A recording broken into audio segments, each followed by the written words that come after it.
Bonjour à tous et bienvenue dans l'Instant T, votre magazine d'actu dans le Finistère. Au programme de ce vendredi 27 mai, les jeunes agriculteurs du Finistère tirent la sonnette d'alarme. Leur situation se dégrade au quotidien.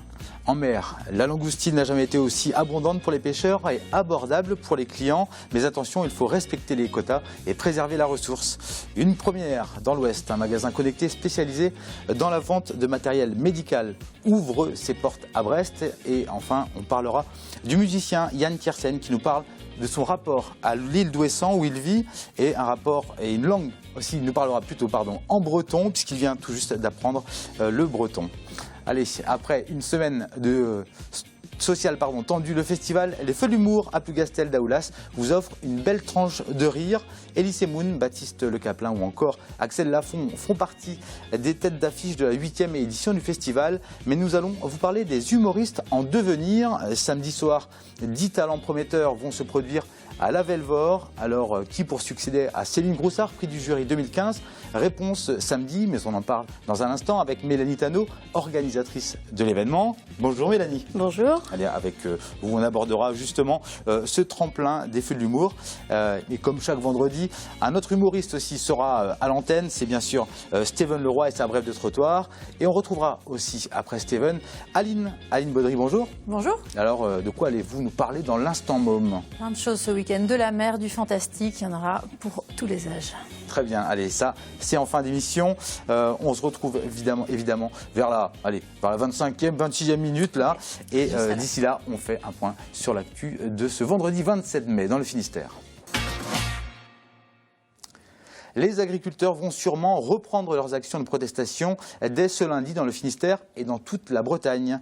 Leurs revendications portent toujours sur l'affichage de l'origine des produits ainsi que les prix de vente jugés trop bas. Les jeunes agriculteurs du Finistère expliquent également qu'ils ont peur de voir les conditions d'installation des jeunes agriculteurs changer.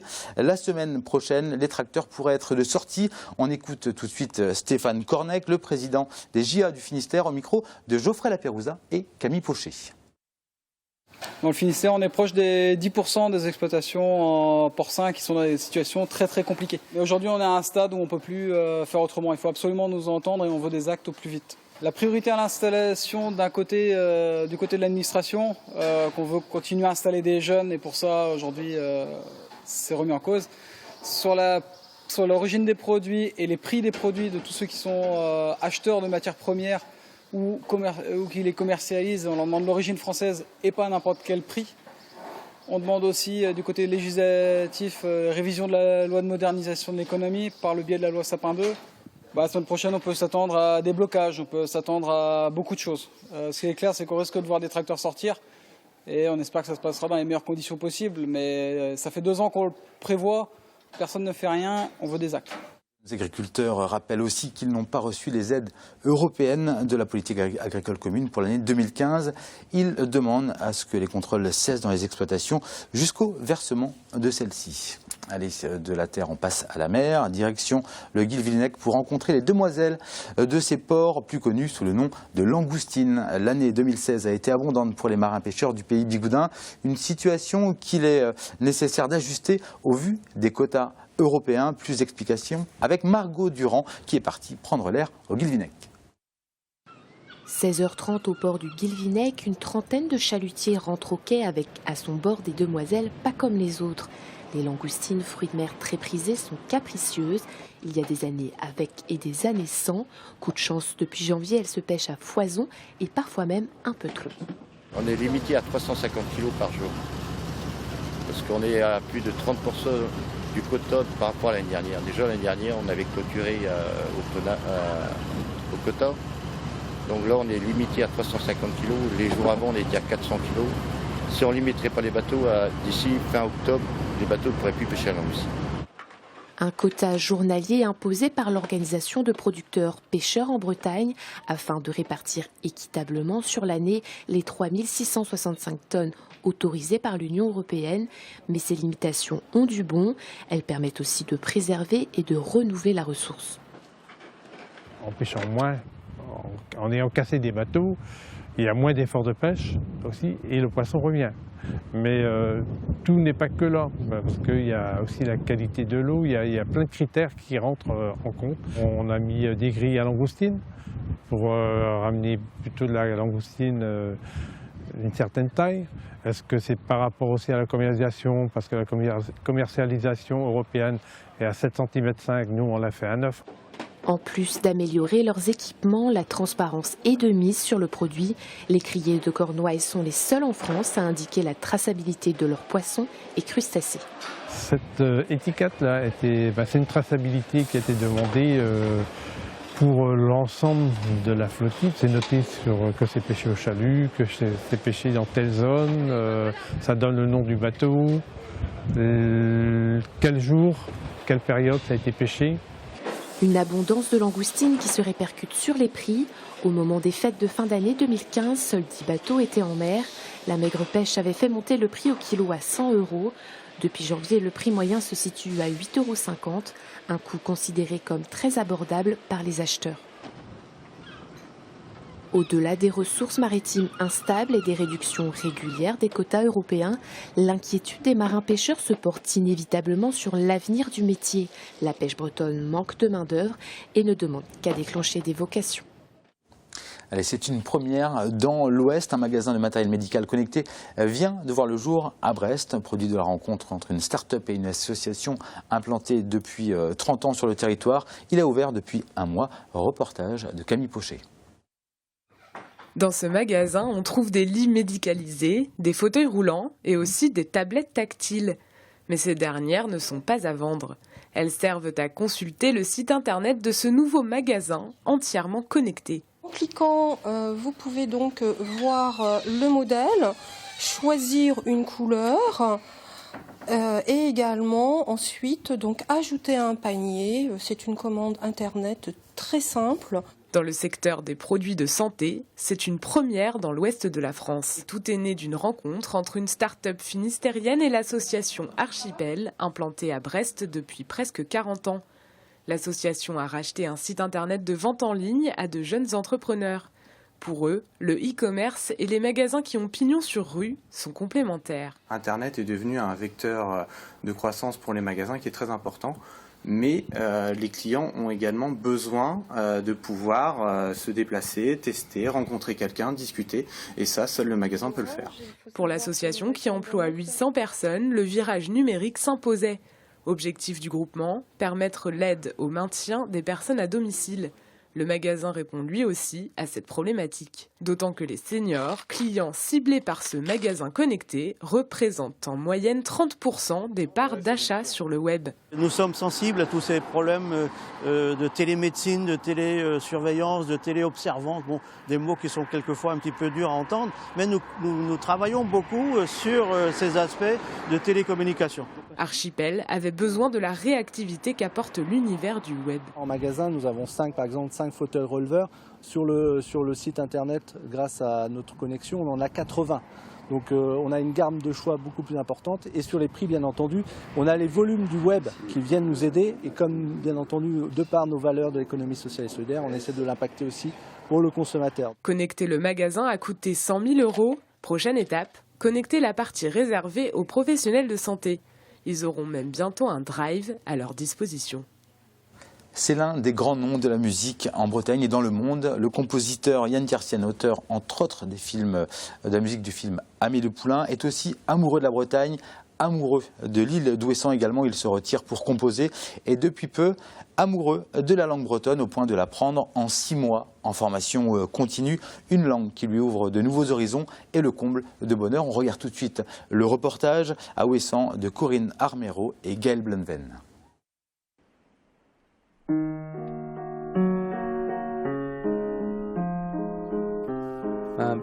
Pas me zlaret ma mignon et fait stumdi mignonnette de ce broyoual à pas des nénettes près disparaît triste tu brochal ouais son mec une historal quoi kentor En doare c'est au farsus, rien. Roerangiz, waouh, hier hein. Ariez et pepler en man. Pas et on au Kregig en Arbrezonek et Adoltrum tout en à l'eriou à scléror quoi. Puis dans ma tombe et on quest à comprendre pénonce ablement da beda à l'eriusé en devait mossé quoi. Subéo Béajou brasse et nous ça quoi. Et Andrazé aux causes y est et marron noté ce qui présente quoi.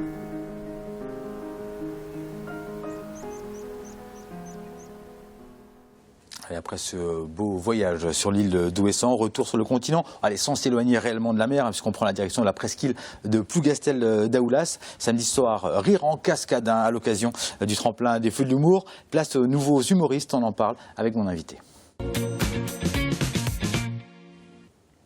Mélanie Tano, bonjour. Bonjour. Vous êtes chargée de programmation à l'Espace Avelvor à Plougastel-d'Aoulas. Vous organisez notamment le Festival des Feux de l'Humour qui se tient jusqu'au 28 mai.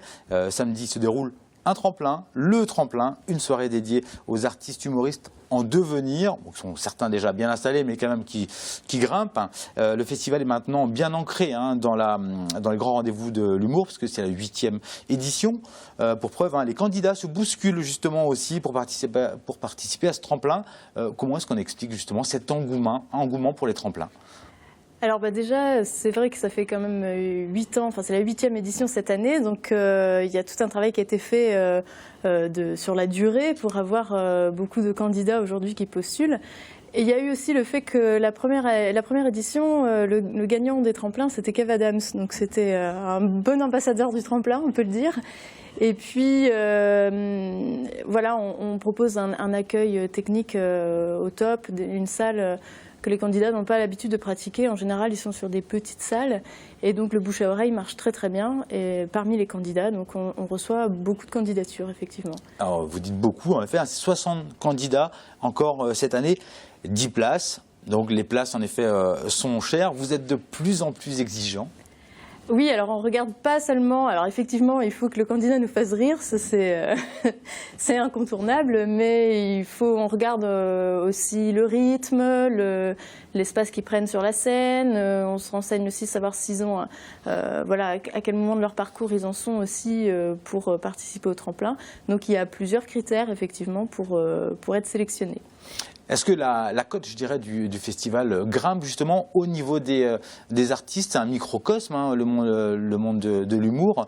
C'est pour ça qu'il y a aussi beaucoup de monde qui sont prêts à faire des kilomètres pour se produire ici. Oui, ils sont effectivement là, je pense qu'on a vraiment une reconnaissance nationale, voire même plus que nationale, puisqu'on a des candidats aussi de Belgique, souvent qui postulent. Donc effectivement, ils font beaucoup de kilomètres pour venir jusqu'à Plougastel. Et c'est vraiment... le fait aussi de leur donner une jolie salle, un esprit aussi vraiment sympathique, c'est pas prise de tête, et beaucoup de public au rendez-vous qui fait que du coup les candidats se pressent effectivement. L'an dernier, Mélanie, sur les 10 sélectionnés, 3 sont repartis avec un prix. Alors, il y a le prix Coup de cœur, remporté l'an dernier par Éric Brûlé. 2 femmes ont remporté le prix du jury et celui du public. Parmi elles, Céline Groussard, à l'humour dépoussiérant, on va dire, c'est le peu de le dire. La jeune femme, donc prix du jury 2015, a une piètre image d'elle-même. Je vous propose tout de suite de découvrir en extrait sa prestation de l'an dernier. Je m'appelle Céline Groussard.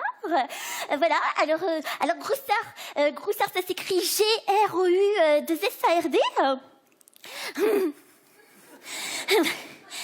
Voilà, c'est un peu un nom à chier. Groussard. Céline Groussard, ce serait situé entre bien pérave, c'est-à-dire bien pourri, et je m'aperçois entre bien pourri et modérément bandant. Céline Groussard. Non, c'est vrai, j'ai eu du recul pour me dire. Céline Groussard, ce serait un peu comme une demi-molle, en fait, au final. Voilà, Céline Groussard. Non, voilà, Céline Groussard, c'est moyen. C'est moyen. Là, c'est vrai que j'en ai conscience, Céline Groussard. C'est moyen. Mais d'ailleurs, je me considère moi-même comme globalement moyenne. Hein, c'est vrai. Non, c'est vrai, il y a des gens dans la vie, ils sont nivelés par le haut. D'autres, c'est par le bas. Et alors, moi, la moyenne. Moi, c'est pas, c'est là, en fait. Moi, voilà. Donc, taille moyenne. Voilà, non, taille moyenne. Âge moyen, voilà. Hein, ni tout à fait la jeunesse, ni complètement la décrépitude. Hein, pour vous donner un ordre d'idée, bon, moi, je me situerais quelque part entre l'acné et la poche à pipi. Voilà, moyen. Ça, entre les deux, quelque part. Et apparence, bon. Ouais, comme vous pouvez le constater. Alors Mélanie, on le voit, hein, c'est quand même allé assez trash. Est-ce qu'aujourd'hui, les femmes, on a le sentiment qu'elles sont encore plus trash, je dirais, que les gars? Alors vous recevez en artiste principal cette année, vous avez reçu notamment Axel Lafont. C'est un peu justement les artistes qui se sont inspirés d'une Axel Lafont d'il y a peut-être une dizaine d'années quand elle a lancé ça. C'est vrai que chez les filles, souvent c'est trash. Après, ce qu'on recherche aussi, c'est pas que du trash. Donc, parce que des fois, on a beaucoup de propositions qui vont peut-être un peu trop loin et finalement, ça le fait pas. On cherche aussi du jeu. Là, Céline Groussard, elle est vraiment elle a un personnage. Donc, elle prend beaucoup de distance et du coup, ça la rend vraiment drôle. Allez, je vous propose de regarder un autre extrait. La lauréate de l'an dernier, le prix du public, c'est Élodie Pou, qui, elle, pratique aussi l'humour caustique. Hein. On regarde, c'était l'an dernier, lors du tremplin des festivals des Feux de l'humour. Avant ça, je travaillais dans une école maternelle depuis 12 ans. Et je dois dire que le fait que ce soit fini, le fait de ne plus être en contact permanent avec de jeunes enfants, ça me manque pas du tout. Non. Alors attention, j'aime les enfants, hein, ces êtres dont certains ne sont en vie que parce que le meurtre est puni par la loi. En effet, ils sont une grande source d'inspiration. Moi, je me rappelle encore de cette journée d'école où il pleuvait depuis des heures et des heures. L'orage grondait, le vent soufflait, les enfants étaient tellement tristes, ils regardaient par la fenêtre avec leurs petites pupilles dilatées. Oh, j'avais presque envie de les laisser rentrer à l'intérieur, dis donc.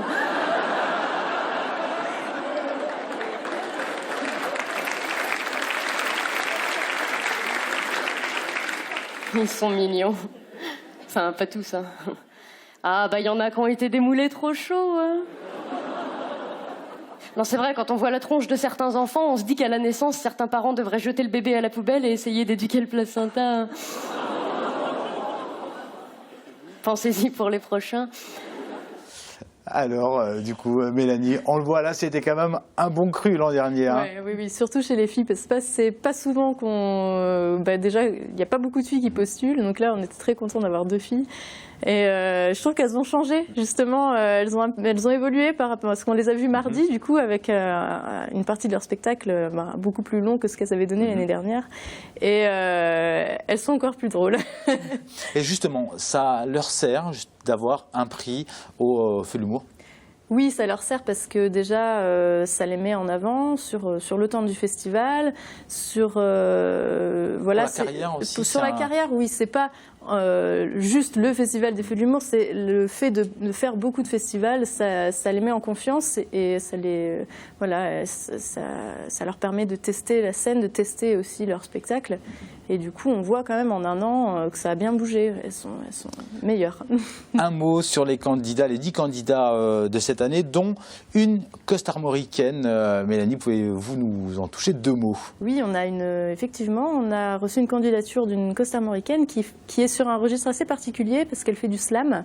Donc ça sera... Voilà, un petit peu l'ovni de la soirée, mais ça valait vraiment pour nous le coup de la sélectionner parce que c'est une très belle écriture et très poétique. Ça va sortir un peu du lot, on verra ce que ça nous réserve, voilà. Alors, donc, on rappelle les tremplins de l'humour, c'est samedi 28 juin à quelle heure? 28 mai, pardon, je suis déjà en vacances, moi, je vais voir ça. 28 mai à 20h30. Donc à la Velvort, à Plougastel d'Aoulas. Merci Mélanie d'être venue sur le plateau. Merci. Allez, on va passer à un autre humour, celui de Steven Leroy, décidément. On va parler de la brève de trottoir.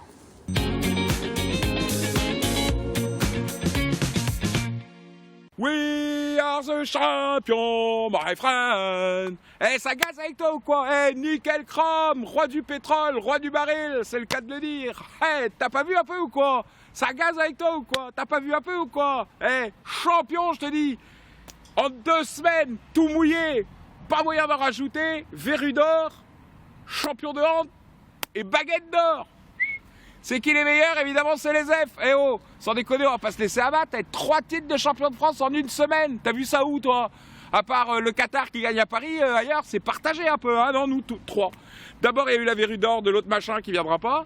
Après, on a eu les filles, sexe total à Bercy, là-bas, où elles ont fait la nique à tout le monde, machin, avec des patates et tout le truc.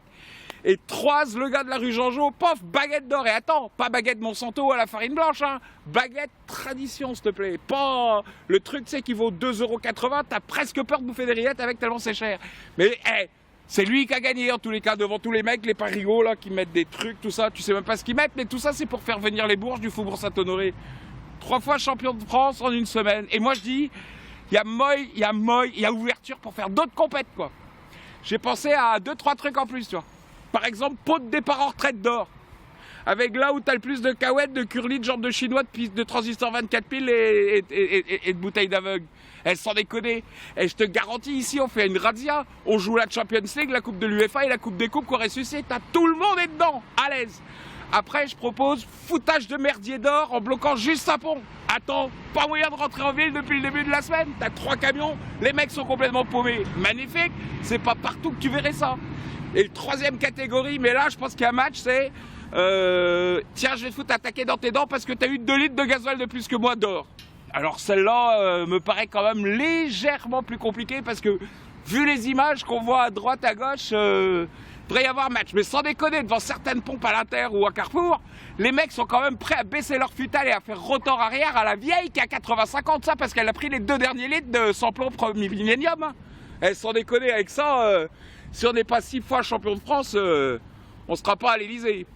Bon, Mélanie, vous le prenez l'année prochaine pour le tremplin? J'attends sa candidature. Ouais, on va lui suggérer ça alors que Steven participe au tremplin des Feux de l'Humour. Allez, écoutez, maintenant, on va parler aussi de l'instant môme avec Aline Baudry. Aline, bonjour, rebonjour. Ce week-end, Aline, on se fait peur du côté de Mélac. Que se passe-t-il? Oui, alors peur, je ne sais pas, sans doute un petit peu. En tout cas, on va partir voyager dans les mondes fantastiques, la mythologie celtique, des légendes arthuriennes, la fantaisie moderne, le manoir de Kerno à Mélac, qui nous régale chaque année avec des expos, des parcours expos hyper adaptés pour les enfants. On en a testé plusieurs et ils assurent. Ouvre ses portes dès demain, samedi, avec son nouveau parcours. Même pas peur, voyage dans d'autres mondes. Donc déjà le titre, on sent que ça va donner. Alors on est loin d'une visite classique puisqu'on entre dès l'arrivée dans la peau d'un elfe, d'une tueuse de vampires, d'une fée ou d'un barbare. Et on va devoir, tout au long du parcours, résoudre des énigmes dans les différentes salles et surtout essayer de revenir sain et sauf. Ce qui n'est pas gagné non plus, quoi. Attention. Alors, on peut aussi lire du fantastique à la médiathèque de Landerneau. Oui, on peut rester dans le fantastique, mais on peut changer aussi de registre, puisque la médiathèque Père Jacques Azélias à Landerneau, qui est très dynamique tout au long de l'année, il propose des activités, etc. La bonne idée, c'est surtout de participer avec son enfant, en tout cas de faire participer son enfant ou son préado au club lecture le 31.